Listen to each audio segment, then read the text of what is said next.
What is up, YouTube fam, podcast fam, wherever you are listening from today? I am so excited you're here. Welcome to the What's Eating You podcast. I'm your host, Stephanie Giorgio, and I'm a clinical psychologist. What do you think of the new setup? I'm currently in beautiful Bali. I'm staying in Canggu, and I was actually in Thailand for a couple of weeks. So I'm going to give you an update on what I've been up to, what this podcast episode is going to be about, which is really about building body confidence, especially if you have a holiday coming up or you're feeling a little bit nervous about wearing bathers or a bikini. And then I'm going to give you strategies on how to build your body confidence. And then we will close the show and I'll leave it open for any questions. You can leave your questions in the comments if you're listening on YouTube.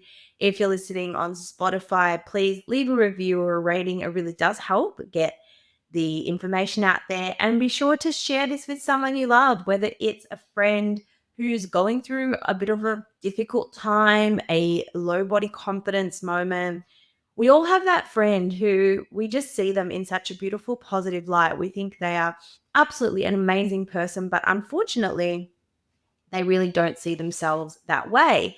They focus on what they don't have, or maybe they focus on they wish they were skinnier, they wish they were better, and they don't really see the light that is within them. So please do send this to someone you love. Now, who am I and why should you watch this? For those who don't know me, my name is Steph, and I'm a clinical psychologist. I went through my own eating disorder struggles in my teen years. I grew up in the 90s when it was the low-fat era, the low-sugar era, the Juku diet, the lettuce diet, the meat diet, all of that. And being thin was a hobby. Trying to lose weight was a full-time job. I witnessed my mum do it. Everyone was on Weight Watchers, Light Easy, Jenny Craig, you name it. So I've become very passionate in my career, in my life, personally and professionally, to unpack that and help people just like you realize that there really is more to life than your body weight, shape, and size. It's not easy. It's definitely not easy. And it takes weeks, months, years, decades to try to move away from this, especially because many people do live in a culture that is all about appearance and the thin ideal. Fat phobia exists, stigma exists. It's all very real. And my stance on it all is you don't need to fully embrace and love and accept every roll and dimple and cellulite, but my stance is you can tolerate where you're at, you can be at peace with where you're at, whilst also working on the best version of you, whatever that looks like. And I'm all of the belief of body respect, which means taking care of your body, not restricting it, not punishing it, not hating on it, not speaking mean to it, all whilst taking care of it with what you love to do, whether that's exercise, whether that's nourishing it with whole foods and soul foods. We really don't want to deprive ourselves. So let's get into it, because what I noticed is when I'm on holiday, particularly this holiday, it's not really a holiday, it's like a working/vacation. And I really made a promise to myself. I made a promise to myself to step out of my comfort zone. I made a promise to myself to wear the cute outfits, not because I'm not okay with just dressing casually. I wear the same thing every day. If you know me by now, I wear the same thing every day. But just to prove a point, and the point is you can wear the outfit. You can make yourself look nice where you're currently at. So building your body confidence is really about meeting yourself where you are at, whilst also nudging yourself a little bit. You do need to push yourself a little bit. Exposure therapy is all about taking gradual steps to push yourself. But the issue is a lot of women who feel low self-confidence will just avoid their bodies altogether, avoid going shopping, avoid looking in the mirror, avoid touching themselves. Whereas some people will go into excessive checking the mirror all the time, pinching their body, making sure they look okay. Now, either extremes is not healthy. We don't want to be a frequent checker or a frequent avoider. We want to be somewhere in between. But what's most important is the way we speak, to ourselves. So let me take you back to why I'm actually here in Bali right now. Ever feel like you're stuck in a cycle of chaos and overwhelm? You start something, get distracted, and then forget what you're even doing. And at the end of the day, you're completely drained. You're not broken. Your brain just needs a different strategy. That's why I created ADHD Journey, an online course and community designed to help you actually follow through and thrive with the brain you have. Each week, you get a short, structured video, practical tools, and a monthly group call with me. Use the code ADHD VIP to get 50% off your first month. The link is below. So it started off in Thailand. We had a wedding in Koh Samui and it was absolutely beautiful. I love destination weddings. I've only been to two. This is my second one in Koh Samui. And what I love about it is, number one, you get to meet everyone before the wedding. You're kind of on this giant, big family vacation together. When you show up to a wedding, it can be a bit random because you don't know a lot of people. Whereas with a destination wedding, you meet each other beforehand and you connect and it's fun. So when you get to the wedding, it's like, you know everybody. The second thing is it's a lot more chill. It's a lot more relaxed. So this was on the beach in Thailand, chill ceremony. We weren't even wearing shoes. It was the best. We were just enjoying the music, the dance floor. And the third is the food. I love that. So the two destination weddings I have been to have been a food buffet setup. So what that means is you can go back and eat as much food as you can. There is a whole variety of foods, not just like chicken, fish at a wedding. And then, it's sometimes not enough food. Sometimes you're hungry. Sometimes, I wish I got the pudding. And then you and your partner have to decide who's going to get the good dessert. So I understand not everyone can do a destination wedding. I definitely will be. So if you're watching it, stay tuned for this space. But I love it. I love it. So let's talk about how to feel more confident on a holiday. Perhaps you are going on a retreat, my retreat in October. Little plug there if you're interested in coming to Thailand with me. I'm running a Mind Food You retreat in October. There are limited spots available, so check it out. The link's in my profile. And maybe you're going on holiday with your family. Maybe you're going with your partner. Maybe you're going with your friends. Now, holidays can raise a lot of anxiety and a lot of overwhelm. Fear of the unknown, fear of your body. We often think, I've got to lose weight for my holiday. I've got to lose weight for the wedding. We've had this culture that really shapes us into thinking we need to transform for a big event. But a part of making peace with your body is not engaging in these ridiculous ideals anymore. Yes, okay, if you want to eat more vegetables leading up to going to a wedding, that's fine. If you want to go for more walks, that's fine. If you want to do that before a holiday, that's okay. But you don't want to subscribe to these drastic, dreadful, stressful, crazy diets that just lead you to end up binge eating. We know restriction leads to binge. So the first thing I want to cover is my own experience. So basically, I made a decision to present myself as my most confident, happy self every single day. Now, this isn't to say I didn't validate my feelings. Of course, I had days I didn't feel like it, but I treated every day at the breakfast buffet like it was special.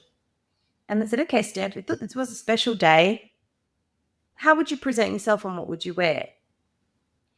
Now, let's take this a step back because the first issue is preparing to go on a holiday. You want to pack outfits. This was my biggest lesson. I used to pack random tops, random shorts, and then hope it'll all hold together. But then I started actually packing outfits. So I get those little Shein bags and packing cubes. And instead of packing random clothes, I say, okay, here is an outfit for day one. Here is an outfit for day two.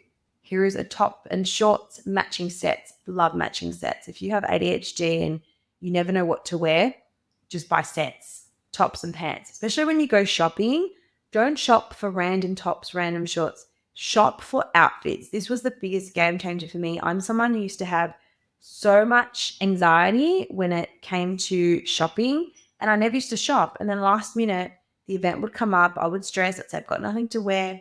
And it would just reinforce this idea that my body was the problem. When in actual fact, I was the problem because I wasn't actually shopping for outfits that suited me.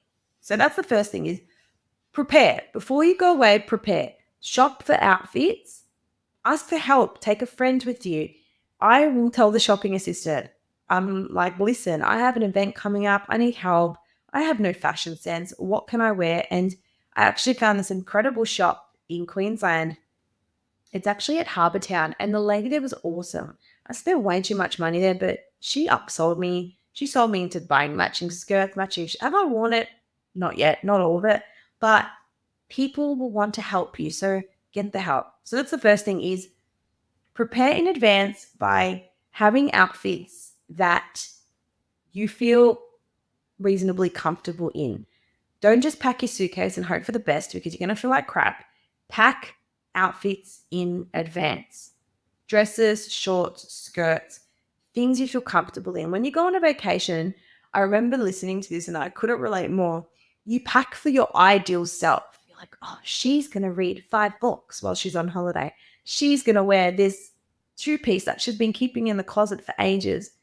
I get it. Pack a little bit for your ideal self, but also pack for your current self. Remember what I said, when it comes to body image, you have to meet yourself when you are at where you were at. You have to meet yourself where you're at. So pack your comfy clothes, but also pack clothes that you're a bit nervous to wear, that you're aspiring to wear. So for me, it was a bikini.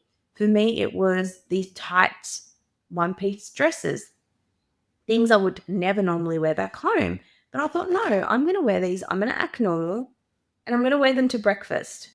Do you eat a large amount of food in a short period of time and feel a loss of control? Maybe you make yourself sick after you binge eat. If this is you, you're not alone. I'm a clinical psychologist who went through a 9-year eating disorder, and I know how to get to the other side of food freedom. If you're ready to ditch the dieting mentality, discover food freedom, and find confidence in yourself and your body, click the free eating evaluation call. The link is below. So here's the second thing is gentle exposure. Now, gentle exposure means wearing the thing you want to feel confident wearing, but you don't have to wear it all day, every day. For example, I would wear my outfit of the day to the breakfast buffet. And then after that, in care, I put my shorts on, I chilled, I was in my bathers by the pool. But give yourself a time frame to wear these clothes you want to feel comfortable in. For example, you can start to wear your bathers around the house. You can start to wear your shorts to do the grocery shopping. Just gradually expose yourself to wearing these clothes, because what that does is it actually teaches you that it's okay and it's fine. No one cares that you're wearing a short sleeve top today. No one cares that you're in bathers at the beach. Shock horror. And we need to teach our brain through experience. You can sit at home and do all the affirmations. I'm beautiful. I'm capable. I love myself, which is all wonderful and beautiful.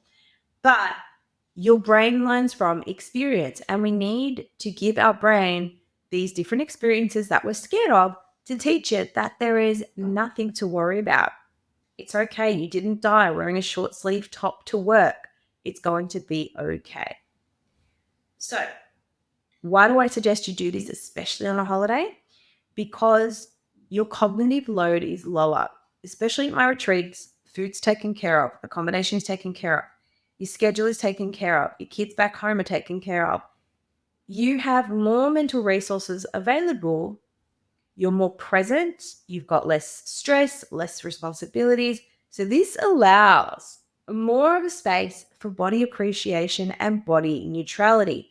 You're not around familiar faces. You're not around your normal societal standards, your local beauty ideals. So when you're on vacation, this is a wonderful time to really work on your body confidence and, not to mention, your body image. Now, the third thing is mindset. We're going to create a holiday mindset that you're going to take back home with you. Now, this mindset is I'm going to wake up, I'm going to get dressed, I might do a quick check in the mirror, and then I'm going to go for the day. Don't change your outfit 4 or 5 times. This is the worst thing you can do. Pick an outfit, set it, forget it, and move on. And say, I'm allowed to wear this. It's okay that I'm wearing this. I'm working on my body image. Everything is okay.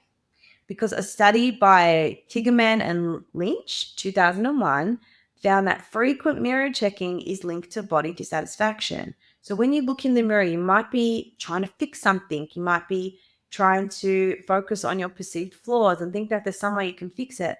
But it's not. In psychology, this is actually called body surveillance, which is a core component of objectification theory. Women are socialized to monitor their appearance constantly. This hypervigilance, it actually disconnects you from your body and you feel shame and you feel anxiety, and it's not helpful. So we're going to ditch the surveillance mindset. You're going to choose an outfit, you're going to set it and you forget it, and you're going to go enjoy your holiday for the day, okay? And yes, there will be moments where you feel like a little bit of doubt, or you're like, oh, you take a photo and you're like, my stomach's hanging out. Move on. Move on. Everyone takes photos they don't like. Everyone has niggles and jiggles they don't like. But it's really about sitting with that discomfort for a split second. But you don't want to live there. You don't want to live in this perpetual body discomfort, because you are so much more than your body. Your body is a part of you. Now, if you're thinking, Steph, this all sounds so easy, but it's really hard. I know it is hard. But when you feel stuck, I want you to say to yourself, well, what are my options? My options are continuing to hate myself, cover myself up, go back on a drastic diet, which didn't work and actually leads to weight gain over time. Or my option is to learn to accept where I'm at whilst working on the best version of me. What does that look like? Redefining weight loss to health gain. And it takes years. It takes years. So walking more, having more vegetables. If you want to do these things, you can. But this is what I say to people. Psychologically, if it's going to make you feel better to add some fruit and veggies to what you eat, do it. But body acceptance and body confidence, it's really about tolerating and accepting with kindness where your body is at in your life, because your body's going to go through different stages: perimenopause, puberty, pregnancy. And if you put your body satisfaction on a number on the scale, you're never going to feel satisfied, because the scale is going to fluctuate based on stress, based on water, based on salt. So you want to adopt the mindset that my body is changing, but what's important to me is my health, and what's important to me is how I role model my body acceptance to my kids, to my family. So in summary, this is what I want you to do. Before you go on a holiday or you go on an event, plan. Get something you feel comfortable in. You can find style at your size, I promise. You may not feel 100% comfortable and confident, but losing weight isn't going to necessarily fix that problem either. 2 is act like you own it. Act like you own it. You don't need to feel 100% comfortable to do these little experiments. They're called experiments, but own it. I would walk in that buffet every morning, that breakfast buffet, like, what up? And I know people might be saying, yeah, but that's easy for you to say, Steph, you're not in my body. Trust me, I get it. I think the same thing when I see content creators in smaller bodies talk about this body confidence stuff, but you need to remember that it's psychological, it's up here. And even when you were in a smaller body, it didn't solve your problem. You still weren't small enough. Trust me, I have my insecurities. I have my days, I have my flaws, I have gut issues, I have bloating, but I don't let it stop me living my life, because when I have negative, bad thoughts about my body, I have a bad day. So I choose not to engage in them. I choose to say, Steph, these are just thoughts. Other people love you. Other people, they're not with you for your body. Your partner's not with you for your body. Your family doesn't care about you because of your body. Your friends don't care about your body. So stop it. Stop the nonsense. So catch your mind out when it's starting to go down this spiral and say, not today, not today. If you enjoyed this episode and you found it helpful, please let me know. You can message me on Instagram or you can leave a rating or a review. It really helps get these episodes out. And if you want to hear an episode or a given topic, just let me know in the comments on YouTube of this episode. But I will see you next time. Have the best day. And remember, be kind to your mind. Did you know by taking 2 seconds to leave a rating or a review, you help me get the podcast out to more listeners just like you who could really benefit from the information? I appreciate all your support and thank you for tuning in.